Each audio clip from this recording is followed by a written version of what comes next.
Indian cuisine is something we all know. At least we think so. India is a huge and beautiful country with many different regions. That's partially why it has one of the most diverse food cultures in the world. Some traditions here are thousands of years old. Touching traditions like that could be, well, let's just say, dangerous.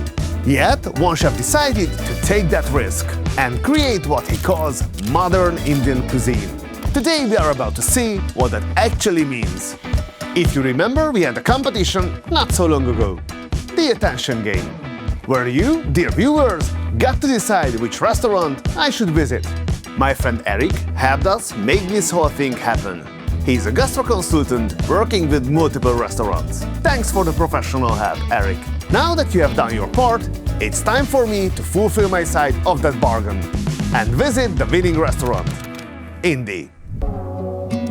It's located in Bangkok, and after a short 15-hour flight or so, we are here already.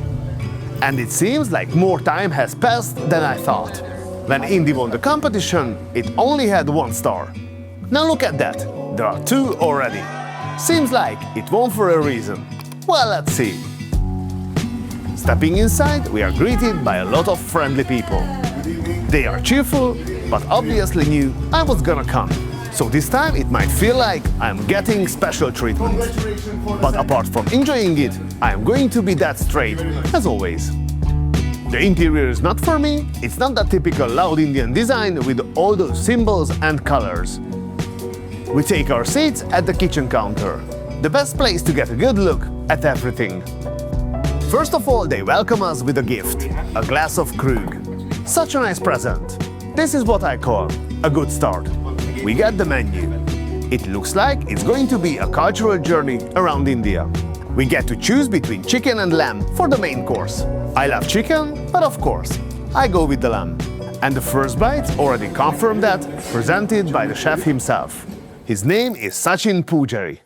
Judging by the way he talks, I would say he's very passionate and disciplined. He was born and raised in Mumbai, so he was close to the essential elements of Indian cuisine from a very young age. His grandparents were also in the catering business, so we can say the path was partially laid out for him. He started his formal training through kitchen programs. Before moving to Bangkok, he was chef de cuisine at Wasabi by Morimoto. His background is built on a mix of Japanese techniques and deep knowledge of Indian culture.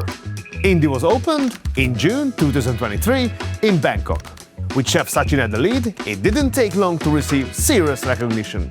By the end of 24, they had 1 star, and in 25, they earned their 2nd. So we begin with our first. The first bite is chaat, one of New Delhi's favorite foods. It is served with a spicy yogurt film, mango yuzu gel, yellow beetroot, pickled mango, all layered in a crisp tart made of milk, yogurt and puffed quinoa. Next is a pachra layered with shiroita, oboro kombu seaweeds and Hokkaido scallops. And the next bite is dabeli, which literally means pressed. It's a spiced potato mixture in a beetroot shell, stuffed with masala, grapes, peanuts and pomegranate seeds. So we have crunch, spiciness and sweetness in a single bite. Next we find ourselves in Mumbai, and this thing is called vada pav. You could say this is an Indian burger, and actually many people call it that. This is Mumbai's most iconic street snack. House-baked yeast bun filled with an aromatic potato vada, served with a tangy tamarind chutney on the side to temper the heat. We conclude our bites with another Mumbai classic, curry chai, a tribute to Irani cafes in Mumbai. Traditionally, curry is a flaky pastry, but here it's a crisp cone, filled with spiced lamb kema. On the side, of course, we have a savory sip of chai made from marang shorba. These bites are good, the vada pav is straight up mind-blowing. We tasted spiciness, rich in aromatics, and overall a good impression of Indian cuisine. However, the textures in the pachra were a bit flat, and the flavors were nice but a little bit of safe play. I miss the Mike Tyson-like punch. You know, that good old-fashioned sharp Indian flavors. Now I'm excited about our journey ahead, which is about to begin. But before that, let's look around a bit. Have a class of group, why do you doing a tour? I think it's It's better that way, right? It is, of course. This is Jay Botorf. He's the wine director and the sommelier here. I can tell right away, he is an interesting character, and I like him. He takes me into his precious cellar, and we have a quick chat. From the way he talks about wine, it's clear, we are in good hands. I find pairing wine to Indian food quite challenging. It's spicy and hot, and they often kill each other. So I'm curious what he is gonna come up with. Now that we are back at the table, let's start the journey with the sake from the Saga prefecture. Our first stop is Gujarat, home to a thriving Parsi community, whose cuisine reflects both Persian heritage and Indian influence. Here we have an interpretation of a classic akuri, which is basically a spicy scrambled egg. If your first thought was it looks like a chavamushi, you are not wrong. It's a chavamushi indeed, studded with raisins, macadamia nuts, served with seared shimeji mushrooms. The custard is topped with smoked sugar snap peas, carrot specks, slow-roasted tomato jus, smoked Japanese vinegar, and house-smoked Ossetro caviar. Well, I can confidently say that this is not a simple scrambled egg anymore. Beautiful. I love the texture play here, the fresh green crunchy notes. The spices come through beautifully, in every bite. I love it. We are served a wine I couldn't imagine opening at a random Tuesday night at home, a Portuguese Barbaito. But I can imagine it working with a dish like the next one, the Himalayan winter, and that tells you where we are at. It is basically a chicken dashi, served with filled momos, peanut cream and pickled chestnuts, all enriched with gondruk or fermented mustard seeds in the common tongue. But since we are talking about an Indian dish, there is also something that makes it more fiery. Smoked tomato maple pickle with boot jolokia, the naturally hottest pepper in the world. You might know it as ghost pepper. It is warming, indeed. I was a bit afraid I wouldn't survive it, but the ghost pepper dissolves nicely into the broth. That said, in my opinion, it lacked some kind of strength. Not in heat, but in flavor. For the next course, we get a French wine. Nice fresh citrus aromas, floral notes. I like it. Now we know the Portuguese were rather fond of sailing back in the day, and their influence is still sensible all around the world, including the Goan cuisine. This dish is an example of that, blending of two recipes from the same region. A Portuguese-inspired recheado marinade and the Goan-inspired immersion, made of prawn head fat and coconut gribish with tamarind and instead of vinegar, jackfruit. I love the plating and the idea, however, I miss those genuinely bold flavors. It is nice, the prawn is perfectly cooked, and overall, it is a good dish. But for me, considering this is a blend of two very characteristic cuisines, I find it a little bit too refined. We continue the wine pairing, this time with a Spanish one from Rioja. This will escort us to Mumbai. Here we will have one dish that received world fame. Butter pepper garlic crab, gently stir-fried Hokkaido king crab, char-grilled with Japanese leeks. Lemon gel, pickled radish, and pink Madagascar peppercorns are layered on the crab. Then it is encircled with pearl millet, seasoned with pepper, curry leaves, and nori. On the very top is a French butter disc of Talicherry pepper, garlic, and curry leaves. The plating is creative, and as the butter mats on it, well, it's simply a clever solution. I sense the Indian spices, and again, this is a good dish.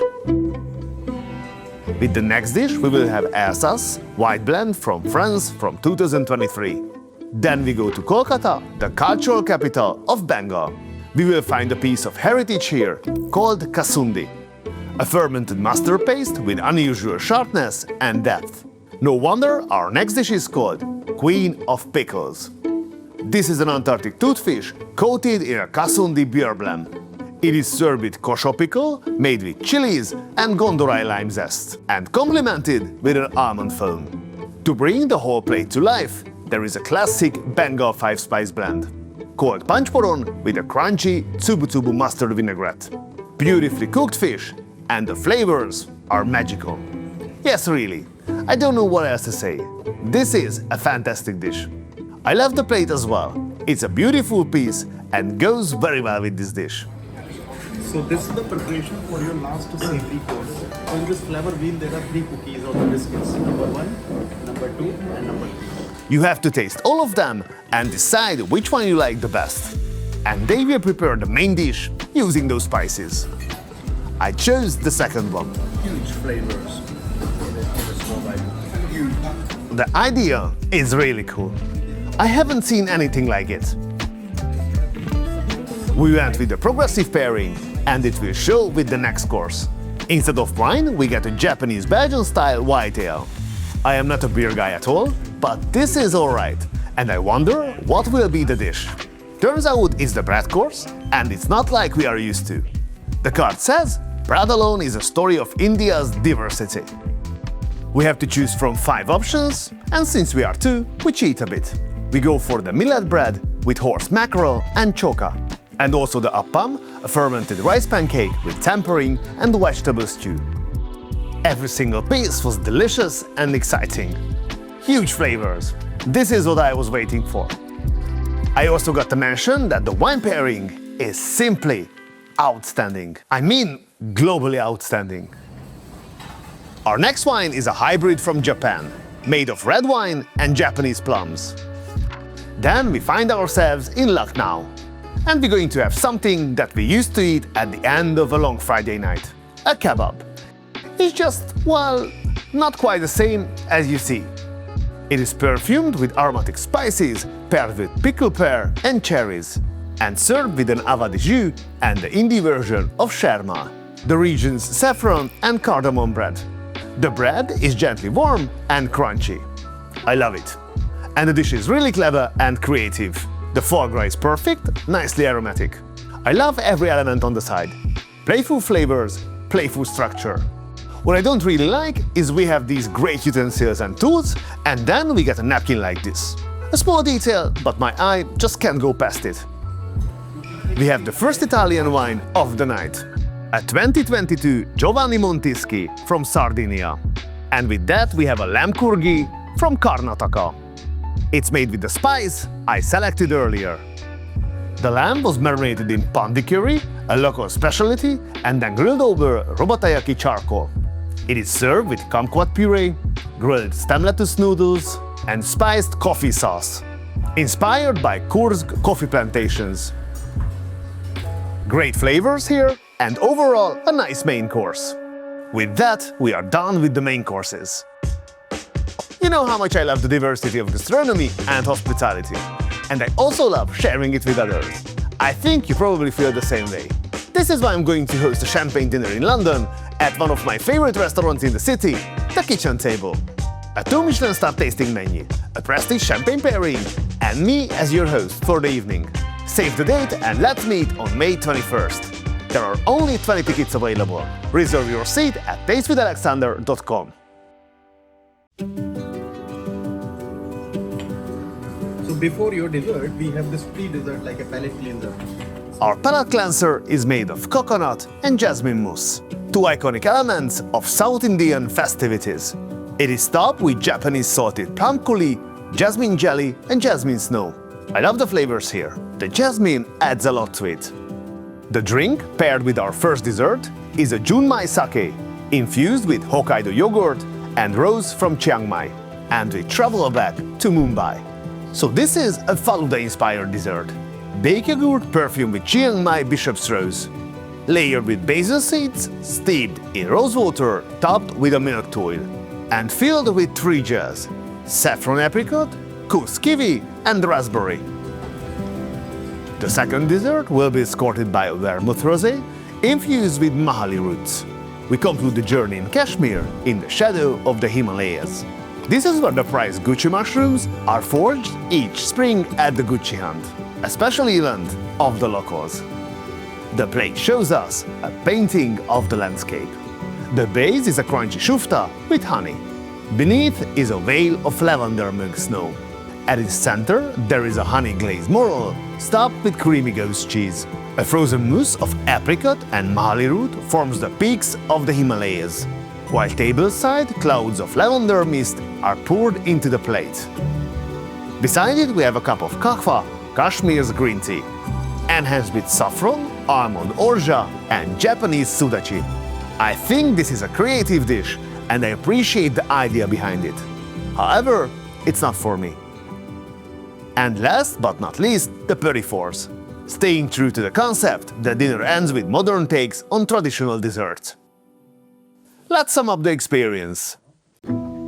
This was a true journey through India, a lesson in culture and tradition. The menu was full of creative ideas and incredible amount of work.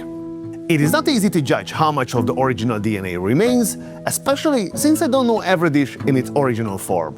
And personally, sometimes I miss the India that I know. A bit more of those punchy, sharp, exciting flavors. Nonetheless, the restaurant deserved to be the winner of the attention game. The wine pairing and the sommelier deserves the highlight as well. He absolutely nailed it. A true professional with a strong personality. Someone who would fit into the best restaurants of the world. And beyond that, the entire team was incredibly kind and highly professional. Thank you for having us. I wish you all the best for the future. That does it for this episode. Thank you for joining me. If you like this video, hit subscribe. See you next time. You can call me